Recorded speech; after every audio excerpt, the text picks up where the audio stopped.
Los Angeles, Califórnia, outono de 1967. O cheiro de suor misturado com borracha de tatame preenche o ar de uma academia pequena no coração do bairro de Culver City. As luzes de neon lá fora piscam sem ritmo, jogando sombras amareladas pelas janelas embaçadas. Lá dentro, o barulho é constante, o baque surdo de quedas, o rangido do piso de madeira velho, o som de respiração forçada de homens que vivem para o combate. No centro daquele salão está um homem. Não é difícil de notar, porque as conversas param quando ele entra em qualquer lugar.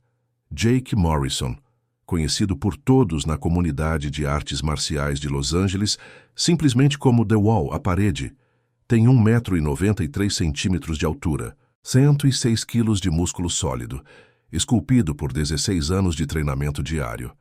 Ele tem ombros que parecem vigas de concreto, mãos que parecem ferramentas industriais, e um pescoço tão grosso que faria qualquer médico perguntar se aquilo era natural. Nascido em Chicago, filho de um ex-boxeador profissional e uma professora de educação física, Jake havia crescido com o combate no sangue, e tinha transformado esse sangue em 8 anos de jiu-jitsu competitivo sem uma única derrota registrada. 8 anos, 28 confrontos, 0 derrotas. Ele andava pela academia como quem anda pelo próprio quintal, porque para ele era exatamente isso. Todo tatame no mundo era o quintal dele, e Jake Morrison sabia disso melhor do que qualquer pessoa. Naquela tarde específica de outubro, ele estava encostado numa das colunas da academia, braços cruzados, assistindo um grupo de intermediários tentando aprender uma raspagem de guarda. Ele balançava a cabeça devagar, aquele sorriso lento de quem já viu tudo no rosto. Ao lado dele, 3 dos seus parceiros de treino regulares, caras enormes que pareciam ter saído de um comercial de suplemento, comentavam em voz baixa sobre as tentativas dos outros alunos. A academia se chamava Pacific Martial Arts Studio. Era um lugar respeitado no circuito alternativo de Los Angeles, frequentado por instrutores, por lutadores sérios, por pessoas que viviam e respiravam artes marciais. Não era um lugar para turistas. Não era um lugar para curiosos. Ou pelo menos era o que Jake Morrison pensava. Foi então que a porta da academia abriu, e entrou um homem pequeno, 1,72 m, 63 quilos, camisa preta simples, calça de treino escura, cabelo preto penteado para o lado, olhos escuros que varreram o ambiente com uma velocidade quase imperceptível, como se em 2 segundos ele já tivesse catalogado cada pessoa, cada saída, cada detalhe do espaço.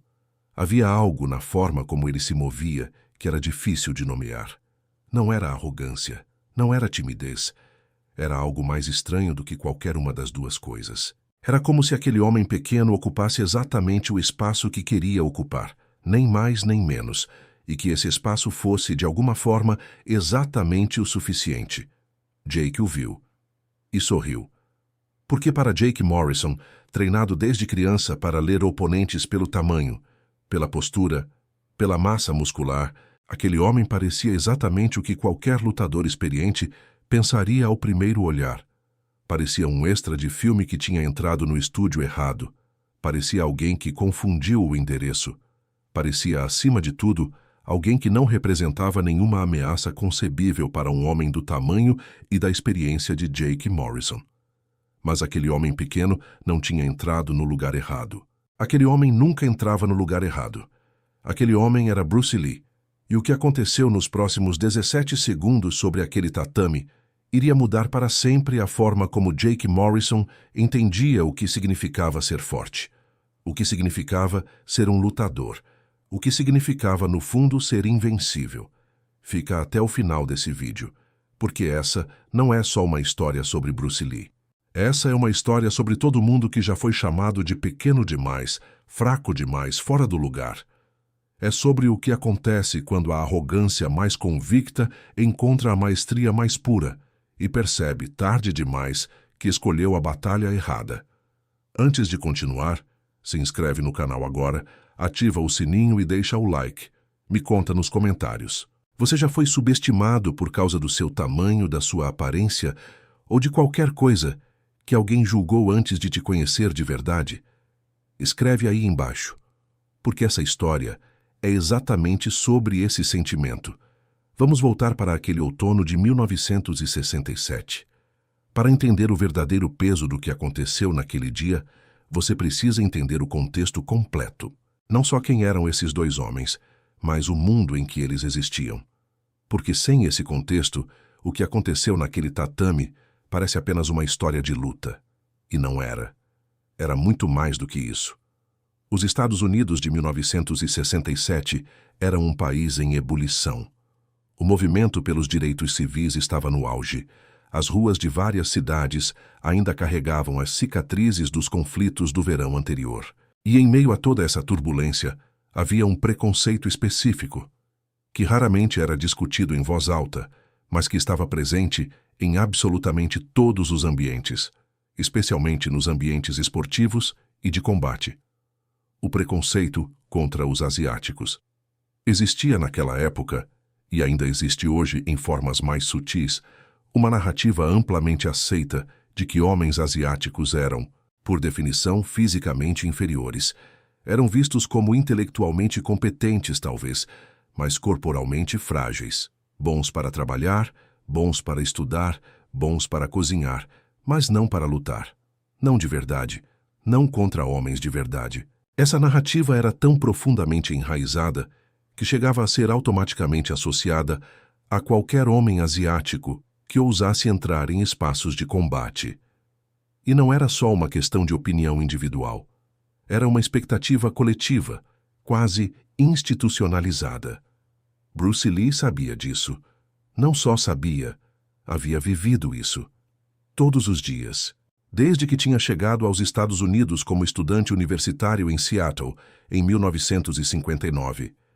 Desde que tinha aberto sua primeira escola de Kung Fu em Oakland. Desde que tinha começado a ensinar seus princípios do Jeet Kune Do para qualquer pessoa que quisesse aprender, independente de raça ou origem, numa época em que isso por si só já era um ato quase revolucionário. Ele havia sido desafiado antes, muitas vezes, por homens que queriam provar que um chinês não tinha o que era preciso para ensinar artes marciais para americanos, por homens que achavam que o tamanho era a única moeda que importava no mundo do combate.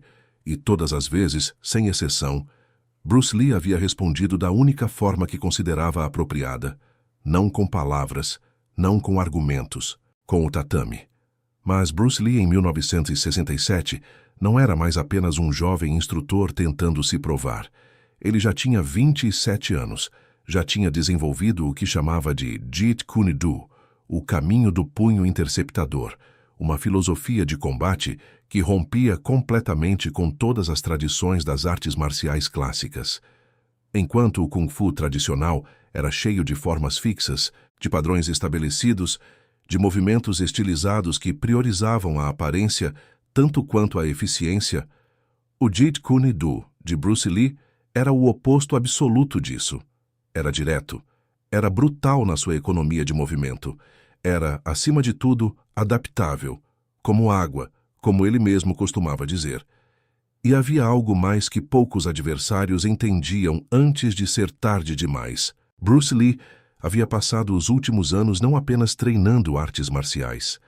Havia passado esses anos estudando física aplicada, biomecânica, anatomia. Ele sabia exatamente como o corpo humano funcionava sob estresse físico, sabia onde os joelhos cediam, sabia como o centro de gravidade se deslocava numa queda. Sabia que um homem de 106 quilos tem uma desvantagem enorme que raramente alguém considera e que vamos explorar em detalhe mais à frente nesse vídeo, porque é um dos pontos mais fascinantes dessa história inteira. Jake Morrison, por outro lado, era um produto de uma escola de pensamento completamente diferente. Jake tinha crescido acreditando, com toda a razão, dentro do sistema em que foi formado, que tamanho e força eram as variáveis fundamentais do combate. Seu pai, ex-boxeador profissional, tinha lhe ensinado desde cedo que um homem grande que sabe lutar sempre bate um homem pequeno que sabe lutar. A física não mente, filho, era o que o pai de Jake costumava dizer. Mais massa, mais força. Mais força, mais dano. Essa é a equação. E por 16 anos de treinamento, essa equação tinha se provado verdadeira para Jake. Ele tinha estudado jiu-jitsu com um instrutor japonês radicado em Los Angeles, que tinha fama de ser extremamente técnico. Tinha adicionado elementos de wrestling americano ao seu repertório. Tinha trabalhado boxe por 2 anos para melhorar seu jogo em pé. Era, por qualquer parâmetro objetivo, um atleta excepcional e um lutador genuinamente perigoso. O problema de Jake Morrison não era a falta de habilidade. O problema de Jake Morrison era que a habilidade dele havia construído com o tempo uma camada de arrogância tão espessa que ele não conseguia mais enxergar além dela. Quando você nunca perdeu, começa a acreditar que é invencível.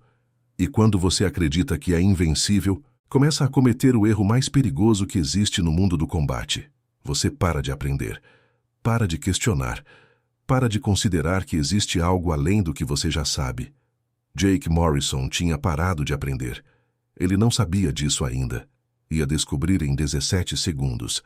Naquela tarde de outubro, Bruce Lee tinha ido até o Pacific Martial Arts Studio por uma razão simples. Um amigo em comum, um instrutor chamado Dan Inosanto, que mais tarde se tornaria um dos mais importantes discípulos de Bruce, havia mencionado que a academia era um lugar interessante, frequentado por lutadores sérios. Bruce estava sempre em busca de oportunidades de testar seu sistema, de encontrar desafios reais que o fizessem crescer.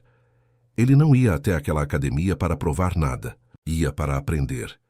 Isso era uma das coisas que mais separava Bruce Lee dos seus contemporâneos. Enquanto a maioria dos lutadores do seu nível ia a outros ginásios para dominar, para impressionar, para confirmar o que já sabiam, Bruce ia para ser surpreendido, para encontrar algo que não esperava, para ser forçado a adaptar, a melhorar, a evoluir. Era uma mentalidade que poucos compreendiam e que Jake Morrison certamente não compreendia. Bruce entrou na academia, cumprimentou o responsável pela recepção com um aceno de cabeça educado e começou a observar os treinos. Havia algo na forma como ele observava, quieto, completamente imóvel, olhos seguindo cada movimento com uma atenção que parecia quase sobrenatural, que deveria ter sido um sinal. Um lutador experiente que soubesse o que estava vendo teria notado aquela qualidade nos olhos de Bruce e teria entendido imediatamente. Jake Morrison não era esse lutador experiente. Não naquele momento. O que Jake viu foi um homenzinho chinês quieto no canto, observando os treinos. 63 quilos de nada. Um turista. Um observador. Alguém que claramente estava ali para ver o que combate de verdade parecia, porque claramente não tinha o físico necessário para participar. Jake se aproximou dos seus amigos e fez um comentário em voz baixa.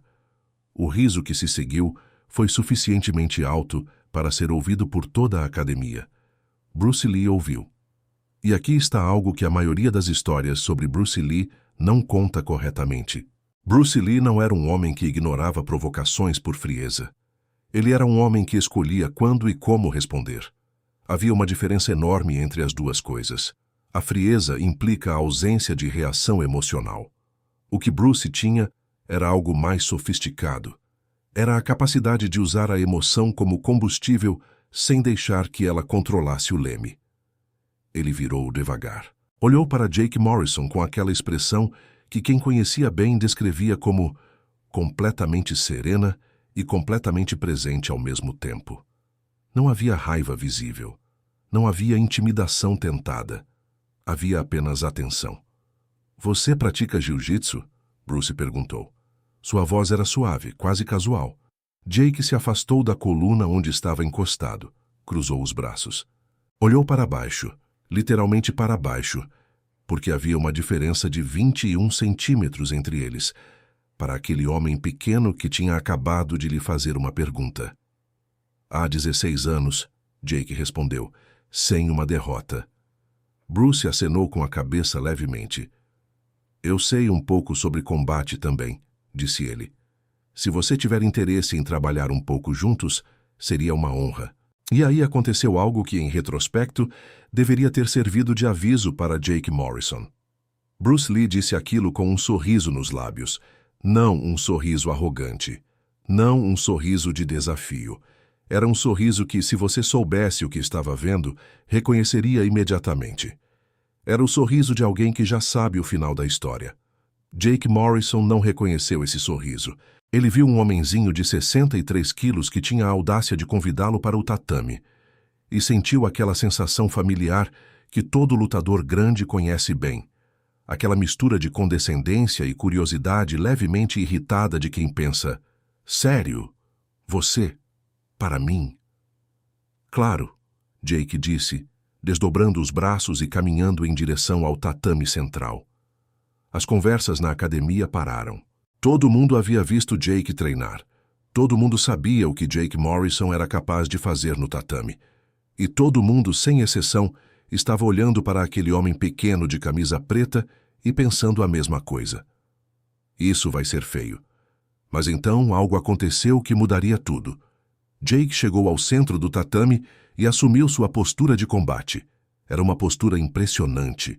Os pés bem afastados, joelhos ligeiramente dobrados, tronco virado levemente para o lado, braços posicionados com a precisão de quem praticou aquele movimento específico dezenas de milhares de vezes.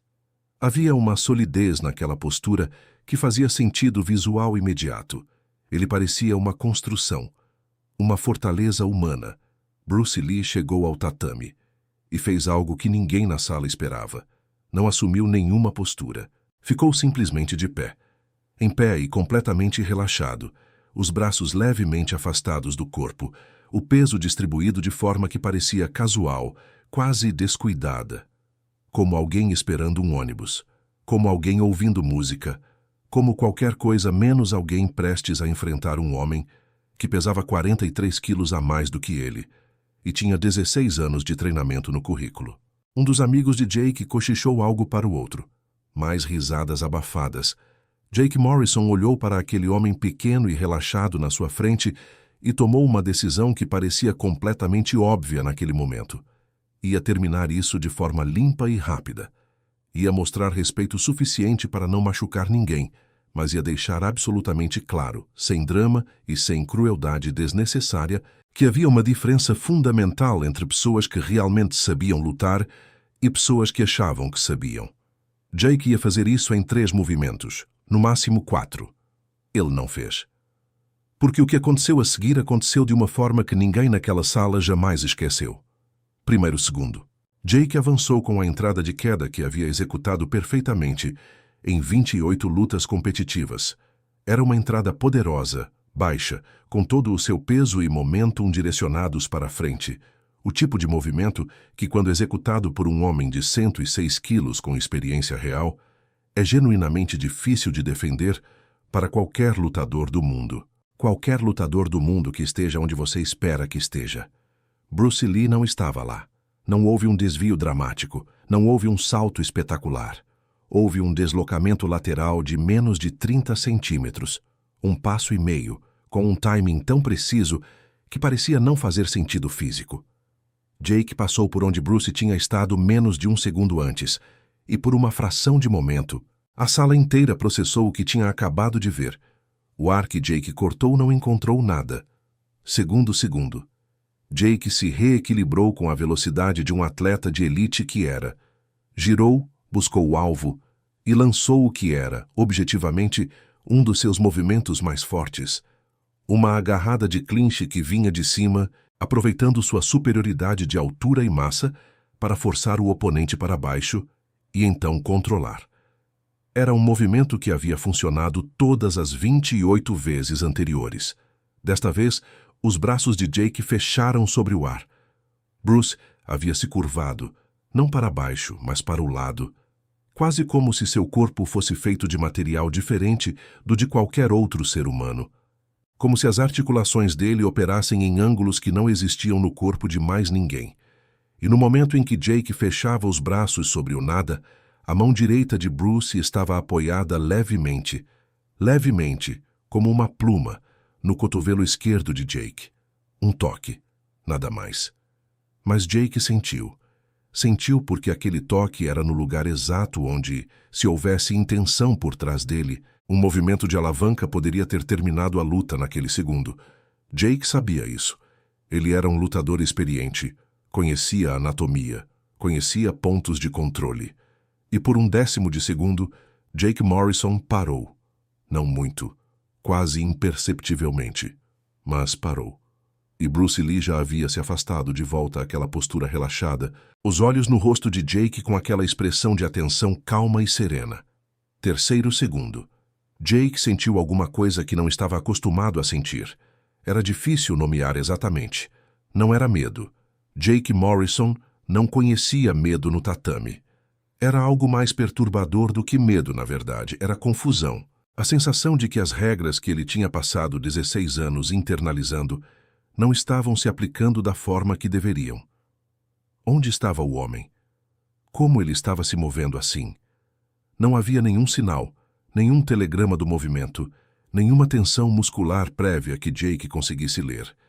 Era como lutar contra alguém que não existia completamente até o momento em que precisava existir. Ele avançou de novo, mais rápido dessa vez, mais agressivo, com uma combinação de entrada e projeção que era seu movimento de alta confiança.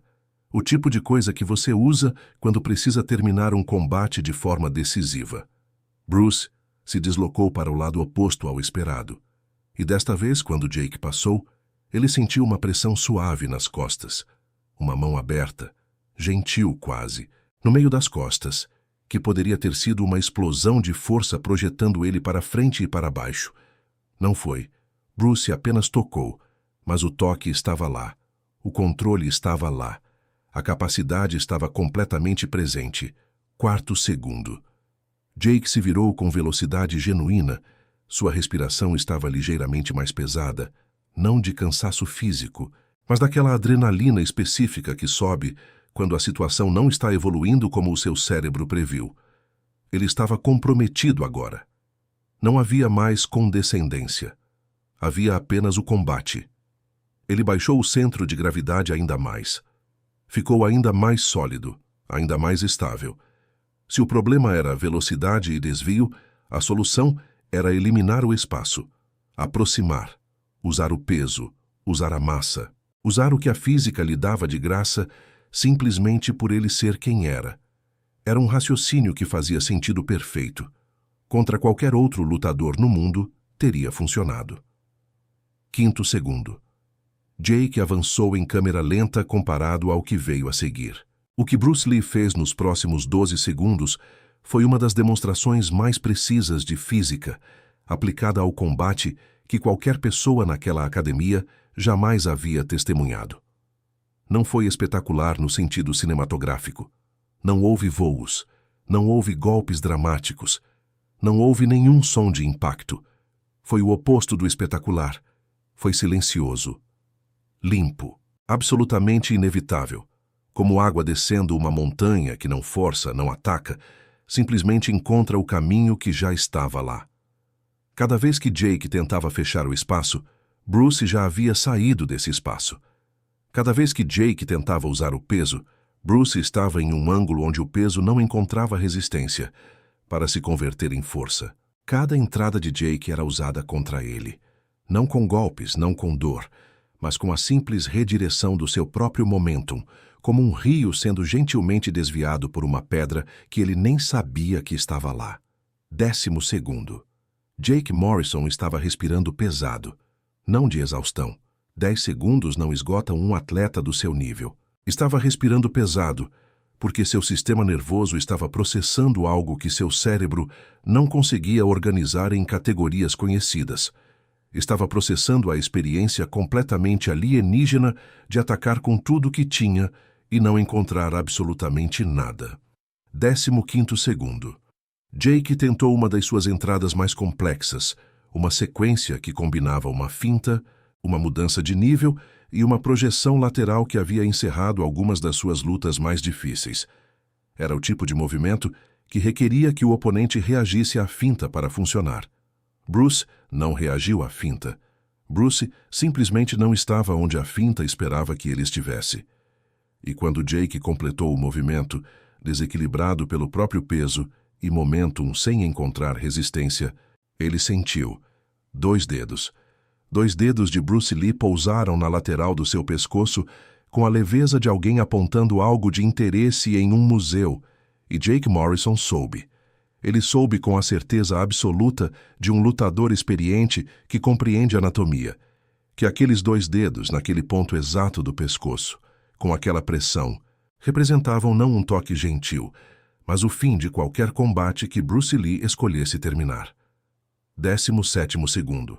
Jake Morrison parou, e o silêncio que tomou conta da academia do Pacific Martial Arts Studio naquele momento foi o tipo de silêncio que só existe quando algo completamente inesperado acontece. Não o silêncio de choque ou de horror. O silêncio de testemunhas que estão tentando processar o que seus olhos acabaram de ver. Os 2 dedos de Bruce Lee se afastaram do pescoço de Jake. Bruce deu um passo para trás. E aquele sorriso que Jake havia visto antes de começar, aquele sorriso de quem já sabe o final da história, estava de volta. Deixa o like agora se você está sentindo o que estou sentindo ao narrar essa história, porque o que vem a seguir é, na minha opinião, a parte mais importante de tudo isso.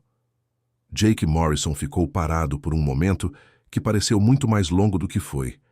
Havia uma série de coisas que um homem na posição de Jake poderia ter feito naquele momento. Poderia ter argumentado que o treino não tinha sido sério. Poderia ter dito que não estava aquecido, que não estava com a cabeça no lugar, que havia alguma variável externa que explicava o que tinha acabado de acontecer.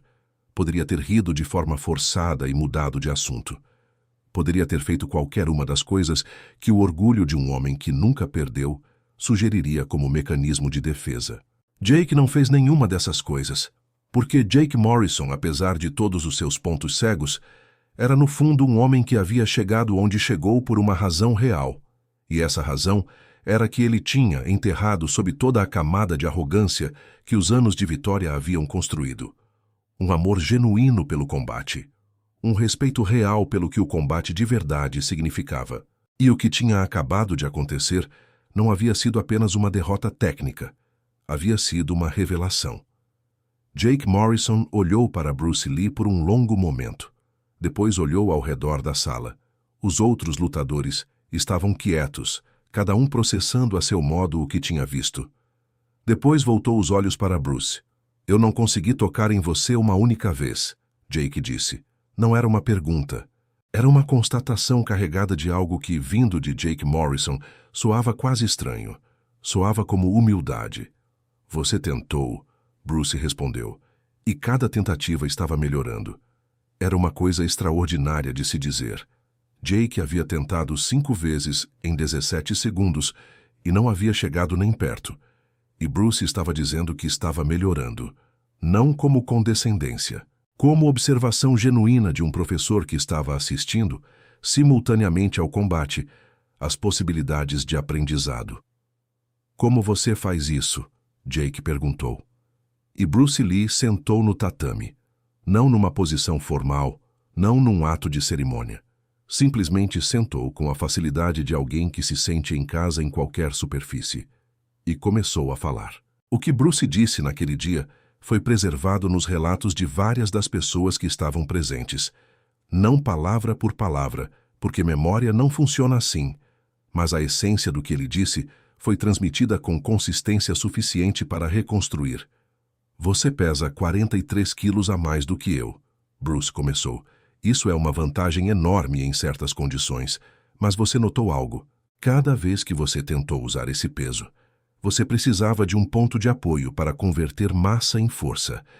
Você precisava que eu estivesse onde você esperava que eu estivesse. Jake ouviu. Sentou também. O seu treinamento foi construído assumindo que o oponente vai reagir de uma forma específica. Bruce continuou. Que vai recuar quando você avança. Que vai se defender de uma forma que você já conhece. Seu sistema é excelente, genuinamente excelente, para oponentes que jogam o mesmo jogo que você. Bruce pausou. Olhou para as próprias mãos por um momento. Mas eu não jogo esse jogo. O que Bruce Lee explicou naquela tarde foi uma aula que Jake Morrison nunca teria recebido em nenhuma academia convencional do mundo. Porque não era sobre técnica. Era sobre física. Era sobre entender o combate não como uma coleção de movimentos e contramovimentos, mas como um problema de engenharia em tempo real. Quando você avança com 106 quilos, Bruce explicou, você está gerando um momentum enorme. Esse momentum é sua arma. Mas momentum tem uma fraqueza que a maioria das pessoas ignora. Ele precisa de direção. Ele precisa de um alvo. Se o alvo se move, o momentum não desaparece. Ele tem que ir a algum lugar. E se o alvo se move para o ângulo certo, seu próprio momentum trabalha contra você. Jake processava cada palavra. Você notou que eu nunca resisti diretamente ao seu movimento? Bruce perguntou. Jake acenou com a cabeça. Resistir diretamente seria um erro. Você é mais forte do que eu na força bruta. Se eu tento parar você de frente, você me atropela. Então eu não paro. Eu redireciono. A diferença entre parar e redirecionar é a diferença entre uma parede e uma curva numa estrada. A parede para o carro, mas o carro destrói a parede.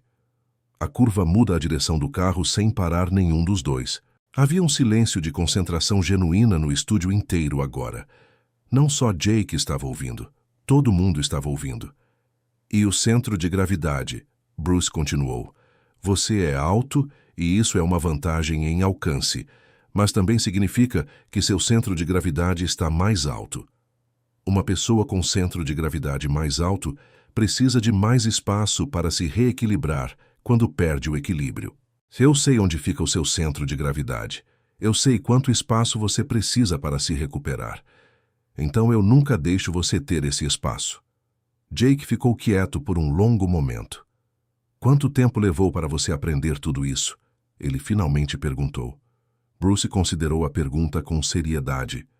Tecnicamente, 15 anos de treino intenso, mas a parte que realmente importa, a parte de entender que o combate é mais mental do que físico, essa parte eu aprendi quando parei de tentar ser forte e comecei a tentar ser inteligente, que foi quando eu tinha uns 16 anos. Jake olhou para o tatame. Havia uma expressão no rosto dele que as testemunhas daquele dia descreveram de formas diferentes. Alguns diziam que parecia dor, outros diziam que parecia alívio. Outros ainda diziam que parecia o rosto de alguém que acabou de descobrir que o mapa que havia estado seguindo por toda a vida estava errado e que o território era completamente diferente do que imaginava. 16 anos de treino, Jake disse, mais para si mesmo do que para Bruce. E eu nunca pensei desta forma. Porque ninguém te ensinou a pensar assim, Bruce respondeu. E havia na voz dele não condescendência, não vitória, mas algo que soava genuinamente como solidariedade. Você foi ensinado a ser mais forte, mais rápido, mais resistente, e você conseguiu tudo isso. Você é genuinamente um lutador excepcional. Mas força sem estratégia tem um limite. Estratégia sem limite constrói força onde não existe músculo. O que aconteceu depois foi algo que nenhuma das testemunhas presentes naquele dia esperava. Jake Morrison pediu a Bruce Lee que treinasse com ele. Não que demonstrasse mais alguma coisa. Não que provasse outro ponto. Que treinasse com ele, que passasse tempo, que ensinasse, que compartilhasse o que sabia. E Bruce Lee, que havia chegado àquela academia para aprender e tinha acabado ensinando, disse que sim. Eles ficaram naquele tatame por mais 2 horas. 2 homens que, 40 minutos antes, eram completos estranhos, um deles carregando o peso de uma arrogância silenciosa que havia sido construída por anos de vitória fácil, o outro carregando o peso de uma vida inteira de subestimação que havia sido transformada em combustível para algo extraordinário, trocando conhecimento com o entusiasmo de 2 estudantes que acabaram de descobrir que a matéria que estavam estudando era infinitamente mais vasta do que imaginavam. As pessoas que estavam presentes descreveram aquelas 2 horas como algo fora do comum. Jake fazia perguntas que eram elas mesmas reveladoras, porque as perguntas que você faz dizem tanto sobre o que você sabe quanto as respostas que você dá. E as perguntas de Jake, à medida que a tarde avançava, foram ficando progressivamente mais sofisticadas, como se cada resposta de Bruce abrisse uma porta que Jake nem sabia que existia, e do outro lado havia não uma resposta, mas 10 novas perguntas melhores. Antes de saírem, Jake Morrison fez uma última coisa. Ele estendeu a mão para Bruce. Era um aperto de mão, claro, mas havia algo no gesto que ia além da cortesia. Havia reconhecimento.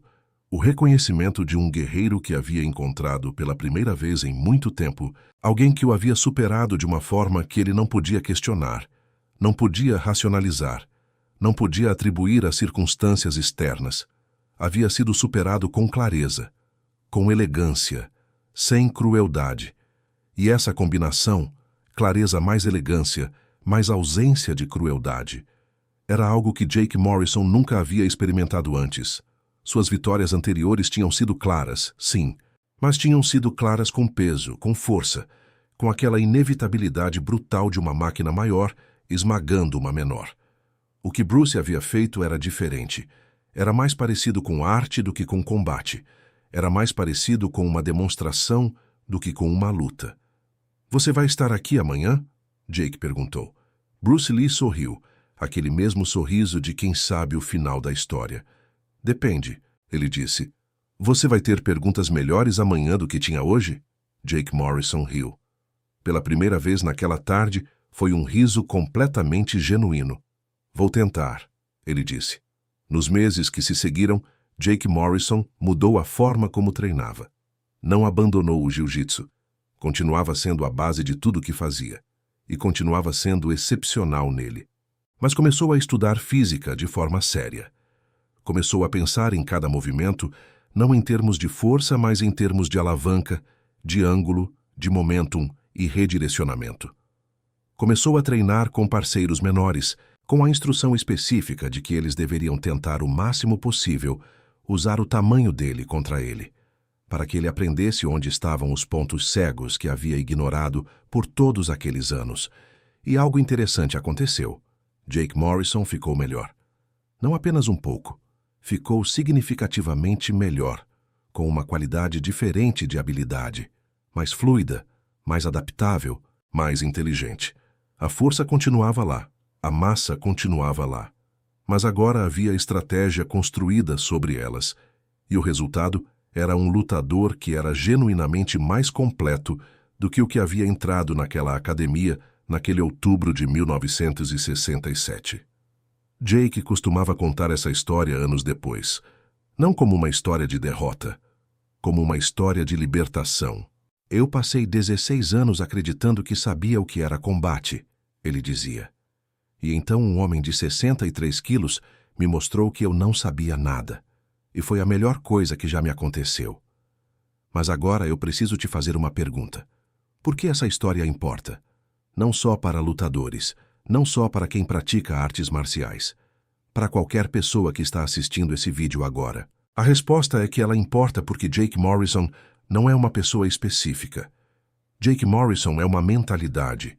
É a mentalidade de que o que você tem, seja tamanho, seja dinheiro, seja posição social, seja experiência, seja qualquer recurso externo que o mundo te deu, é suficiente por si só.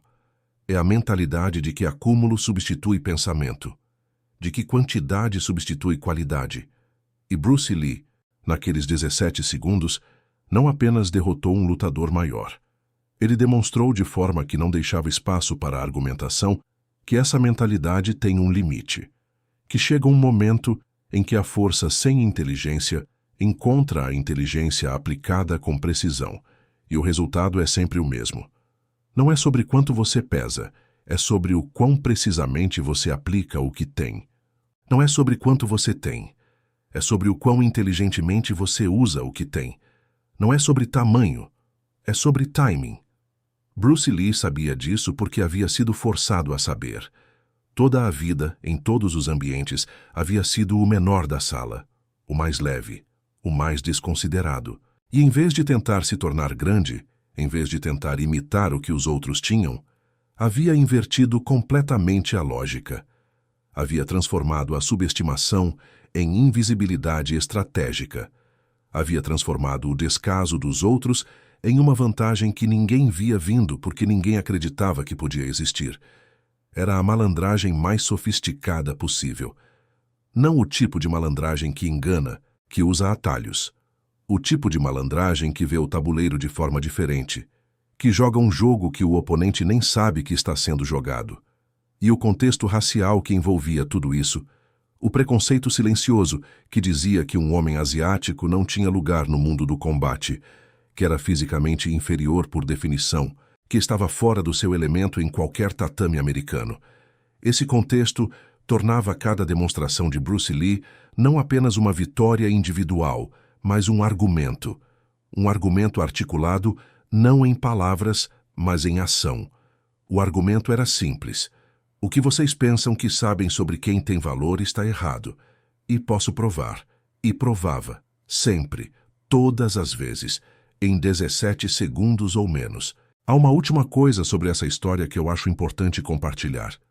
Anos depois, quando Bruce Lee era já uma figura reconhecida mundialmente, quando os filmes tinham chegado, quando o nome tinha se tornado lenda, um jornalista o perguntou sobre os desafios que havia enfrentado, sobre os homens que haviam tentado provar algo às suas custas, sobre o preconceito que havia encontrado por toda parte. Bruce Lee pensou por um momento, e então disse algo que ficou. Disse que não guardava raiva de nenhum desses momentos, não porque houvesse fingido que não doíam, porque doíam, e ele era honesto sobre isso, mas porque cada um desses momentos havia sido uma aula, e as melhores aulas, disse ele, são as que você não escolheu receber. Jake Morrison havia sido uma dessas aulas, ou melhor, Bruce havia sido a aula de Jake, e Jake havia sido, sem saber, uma confirmação para Bruce de que o caminho que havia escolhido, o caminho de entender em vez de apenas executar, de perguntar em vez de apenas fazer, de adaptar em vez de apenas seguir, era o caminho certo. 2 homens. 43 quilos de diferença. 17 segundos. E no final, nenhum dos dois tinha saído daquele tatame menor do que havia entrado. Se você chegou até aqui, e eu sei que você chegou porque essa história não te deixou largar, então você sabe o que eu sei. A história de Bruce Lee e Jake Morrison não é uma história de artes marciais. É uma história sobre o que acontece quando você para de usar o que tem como desculpa para não pensar mais fundo. Quando para de usar tamanho, ou dinheiro, ou posição, ou experiência como substituto para a inteligência. Quando para de assumir que as regras do jogo que você conhece são as únicas regras que existem. Porque sempre vai existir alguém que está jogando um jogo diferente, que vê o tabuleiro de um ângulo que você não considerou, que está neste exato momento, em algum tatame, em algum lugar do mundo, relaxado e completamente presente, sorrindo aquele sorriso de quem já sabe o final da história. A pergunta não é se você vai encontrar essa pessoa. A pergunta é, quando você encontrar, você vai ser Jake Morrison antes dos 17 segundos ou depois? Deixa o like agora se essa história te tocou de alguma forma. Comenta aqui embaixo. Eu jogo o meu jogo, para eu saber que você assistiu até o final e que você entendeu o que Bruce estava mostrando naquele tatame. Se inscreve no canal se você quer mais histórias como essa. Histórias sobre pessoas que mudaram o jogo não por serem as mais fortes ou as mais ricas ou as mais bem posicionadas, mas por serem as mais inteligentes sobre como usar o que tinham. Porque, no final das contas, essa história não é sobre Bruce Lee. É sobre você.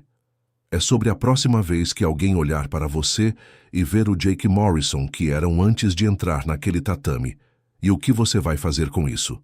Até a próxima história.